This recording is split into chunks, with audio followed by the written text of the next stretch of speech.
रूठी हुई बीवी को मनाना बिल्कुल लोहे के चने चबाने के बराबर है, लेकिन मनाना तो पड़ता है। और बीवी को मनाने का सबसे कारगर तरीका है उसे उसका मनपसंद तोहफा दे दो। हाँ, ये अच्छी है। अब आप अच्छे से लौकी के कोफ्ते बनाइए।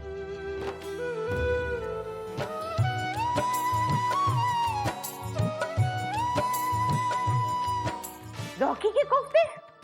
ये तूने किससे पूछकर बनाए? तुझे पता नहीं, मुझे लौकी से सख्त घृणा है।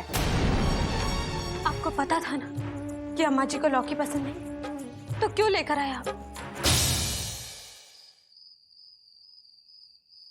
आपके लिए। आज आपने कितने हक से मुझे डांट दिया प्रीति जी। यानी आप कहीं ना कहीं मुझे जरूर अपना समझती हैं।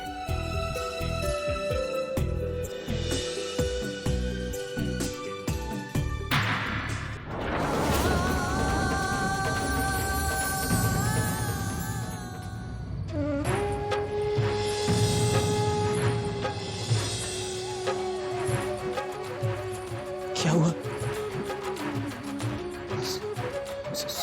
सॉरी जी, मुझे लगा कि सॉरी प्रीति जी।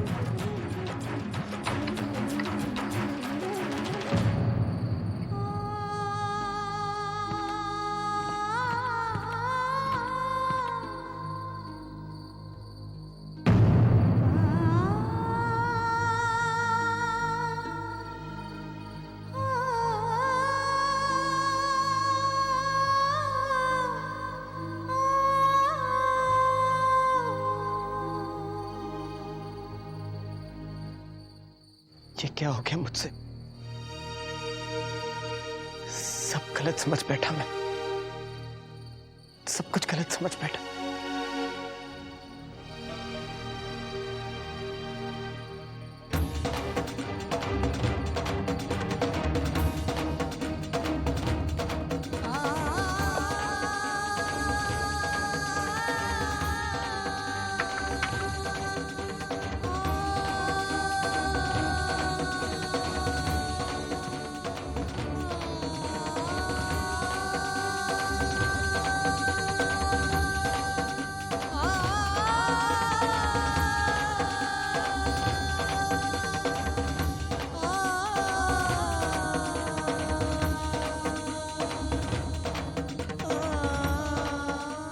मैं दिल से शर्मिंदा हूं Preeti ji. I am sorry.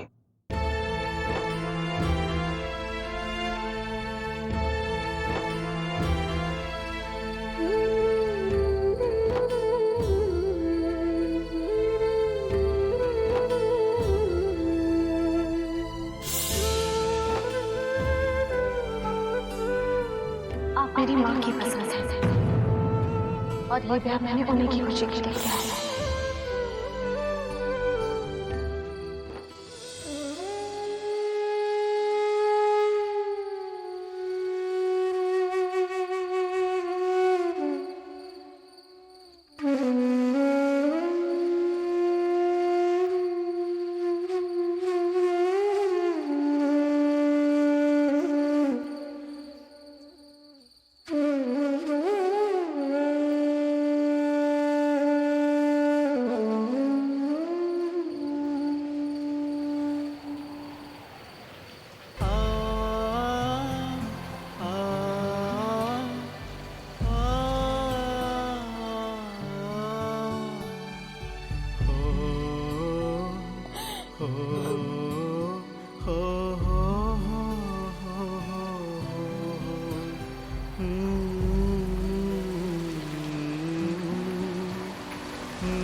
Preeti ji,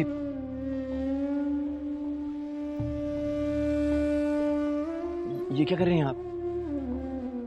Preeti ji देखिए, मैं मानता हूँ मुझसे गलती हो गई कि मैंने बिना पूछे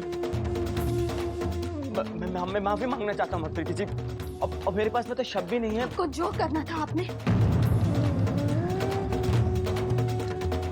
अब कुछ करने की जरूरत नहीं है। कल रात जो कुछ भी हुआ उसके बाद मैं यहाँ नहीं रहूंगी। मुझे अपने घर जाना है बस। प्रीति जी, सॉरी का मतलब है कि वैसा फिर कभी भी नहीं होगा प्रीति जी। अब जिसकी चाहे मैं उसकी सौगंध लेने के लिए तैयार हूँ प्रीति जी।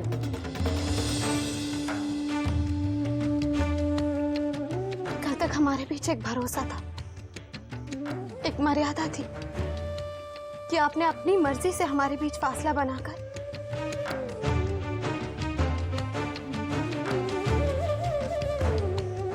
कल रात ऐसा क्या हो गया मुझसे कि वो मर्यादा, वो भरोसा आपने एक पल में तोड़ दिया।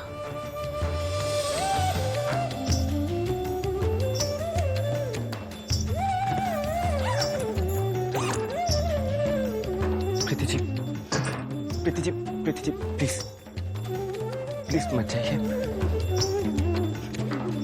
अब आप जैसा चाहेंगे वैसे ही होगा प्रीति जी। बस एक मौका प्रीति जी, रुक जाइए ना प्लीज। मैं अब अपने आप को इस घर में सुरक्षित महसूस नहीं करती।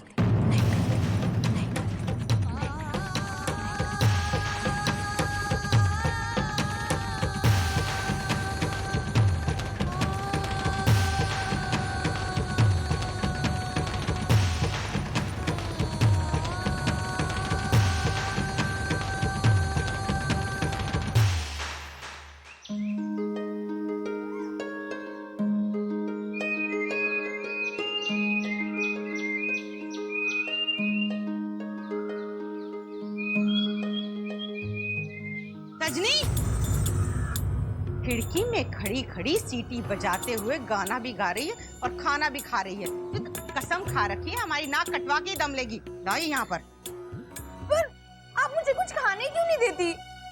अगर सही वक्त पे तुझे खाने पर रोक टोक लगाई होती ना तो आज ये दिन न देखना पड़ता। क्या खराबी है मुझमें?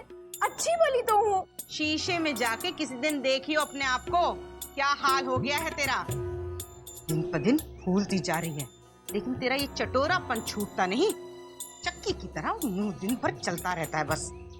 जो कमीज ये 2.5 गज में बनती है ना, ऐसी मोटी रही तो 5 गज में भी नहीं बनेगी।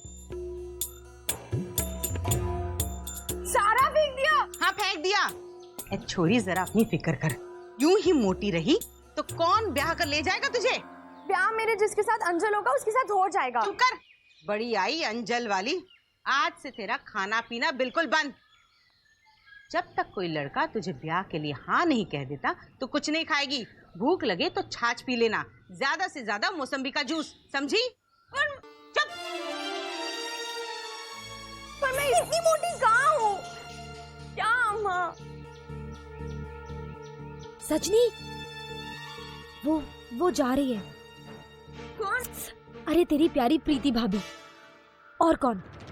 पता नहीं अचानक से अपने पीहर जाने का प्रोग्राम कैसे बना लिया। क्या कहा? प्रीति अपने पीहर जा रही है? तुझे कैसे पता? वो मैंने उन्हें बातें करते हुए सुना था ना, इसीलिए। मेरा मतलब था कि कानों में आंखों की तरह पलकें थोड़ी ना होती हैं अम्मा जी। बस यूं ही आते जाते कानों में बात पड़ गई थी। अच्छा, प्रीति अपने नहर जा रही है ये बात तेरे कानों में यूं ही आते जाते पड़ गई ना? हाँ अम्मा जी, ये बात तो बस आते जाते पड़ गई थी कान में। वैसे उनका सारा सामान पड़ा है हॉल में, ये तो मैंने अपनी आंखों से देखा।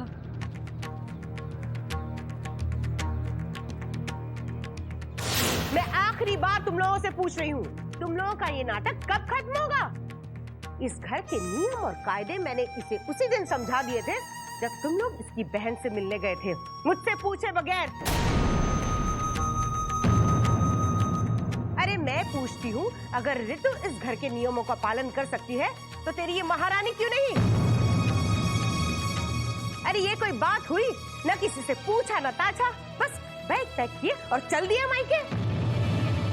अगर पीहर में रहने का इतना ही शौक था तो ब्याह क्यों रचाया था? इस ऋतु से पूछ इससे, आखिरी बार तू कब गई थी मायके? बता इसे। मुझे तो महीनों हो गए अम्मा जी। महीनों से? देखा, ये महीनों से मायके नहीं गई और तू, अरे ऐसी क्या बात हो गई कि तू ऐसा सामान बांधकर मायके भाग रही है? बता ना।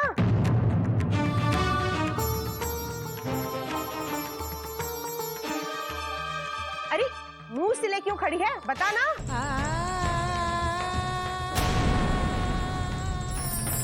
ऋतु, जरा फोन लगा इसकी माँ को। मैं भी पूछूं समधन जी से ब्याह कर भेजा क्यों? कुंवारी बनाकर घर में ही बिठा रखते।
अरे ऐसी क्या बात हो गई कि तू ऐसा सामान बांधकर मायके भाग रही है?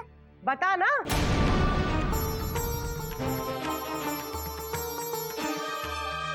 अरे मुंह सिले क्यों खड़ी है? बता ना। तू चुप। तुझसे पूछा मैंने इससे पूछा है, यही बताएगी। बता रही। अरे बता ना। वो माँ की बहुत याद आ रही थी माँ जी।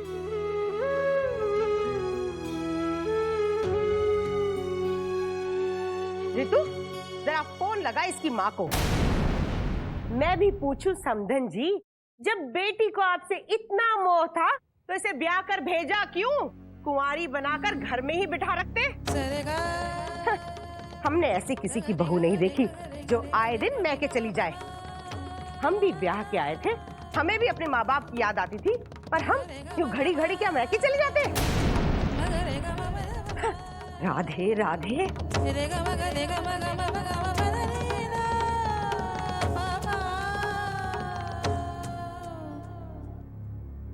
बस थोड़े दिन की बात है, जाने दीजिए ना प्रीति जी को। ये बार बार तूने प्रीति जी क्या लगा रखा है? हाँ, ये जी सुनकर मेरे कान पक गए हैं। कभी नीरज को सुना है इसको कहते हुए ऋतु जी? तेरे जैसे लोग ही होते हैं जो पहले पत्नी का दिमाग सातवें आसमान पे चढ़ाते हैं और जीवन भर पछताते हैं।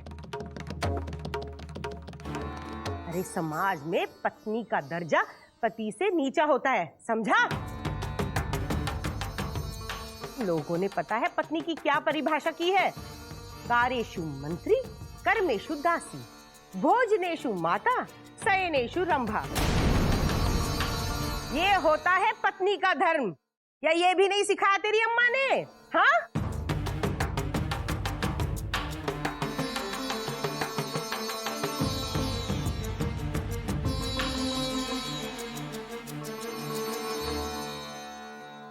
क्या अम्मा जी, रुला दिया ना भाभी जी को।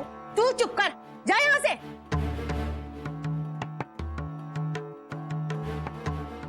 माँ, मैं चाहता हूं भले ही कुछ दिन के लिए ही सही, प्रीति जी को अपने पिहर जरूर जाना चाहिए। माँ, माँ जी की तबीयत कैसी है तो आप जानती हैं।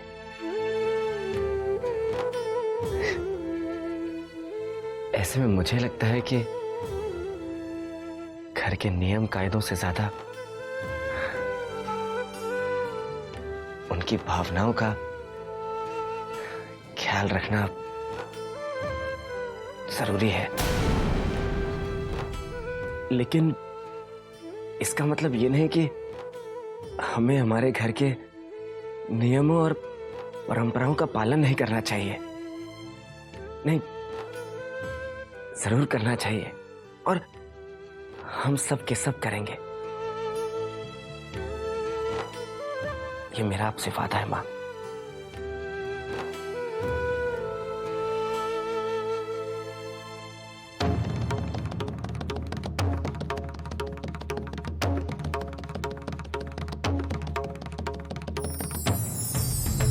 प्रीति जी, बस एक बात पूछनी थी आपसे।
अजी सुनिए तो, एक बहुत ही अच्छी खुशखबरी मिली है अभी अभी। ऐसी क्या खुशखबरी है? महंगाई कम हो गई क्या भगवान? ओह नहीं, अभी अभी सुमी का फोन आया था स्विट्जरलैंड से। वो बहुत खुश है, इतनी खुश है, इतनी खुश है कि उसकी खुशी से ज्यादा तो मुझे तुम खुश नजर आ रही हो भगवान। आपसे तो बात करना ही बेकार है। भाभी जी, आप मेरी बात सुनिए। हाँ हाँ, क्यों नहीं, लेकिन सरोज पहले तुम आराम से बैठ तो जाओ।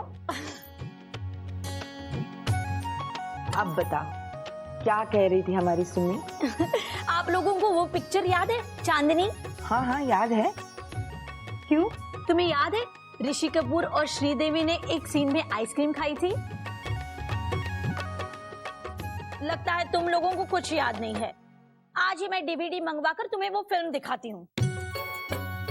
लेकिन क्यों चाची जी? अरे जब तक तुम वो सीन नहीं देखोगे तब तक तुम्हें कैसे पता चलेगा कि ऋषि और सुमी ने स्विट्जरलैंड में कहाँ आइसक्रीम खाई है। अच्छा, तो मतलब आप कहना चाहती हैं कि उन्होंने भी उसी जगह पर आइसक्रीम खाई थी जहां उस फिल्म में हीरो हीरोइन ने खाई है? हाँ, यही तो है वो खुशखबरी।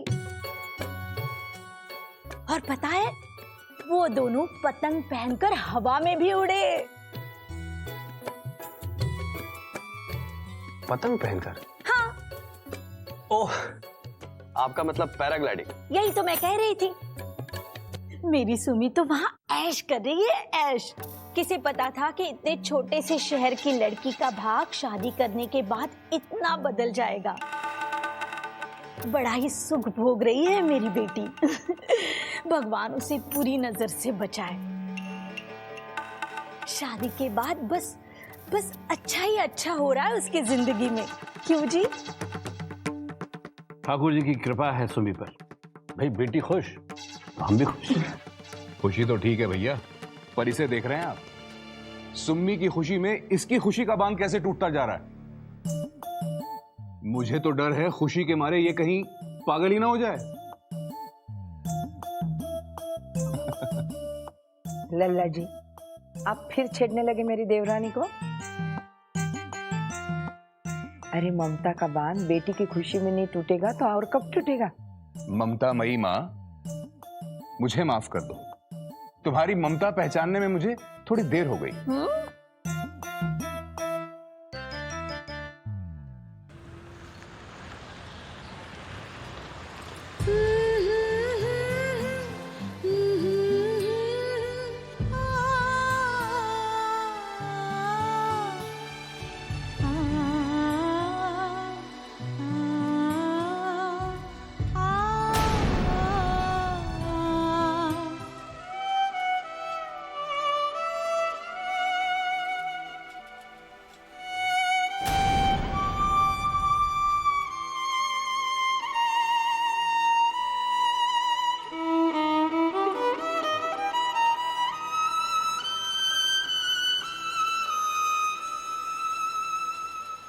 प्रीति जी,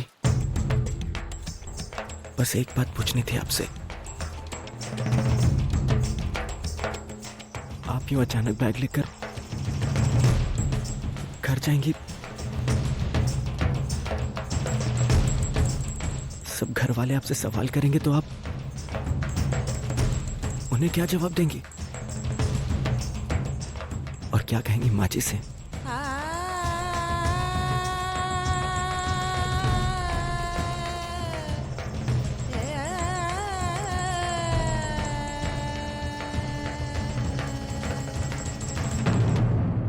भाभी जी से मेरी शिकायत लगाओगी? हाँ, क्या बताएगी भाभी जी को? यही कि एक नौकरानी के सामने मैंने अपने पति के चाची जी का अपमान करने का बहुत बड़ा पराक्रम किया है। क्यों? मैंने आपका अपमान कब किया चाची जी? एक बात ध्यान से सुन लो राधिका, मेरे फैसले के खिलाफ कोई भी दखल अंदाजी करे ये मुझे बर्दाश्त नहीं।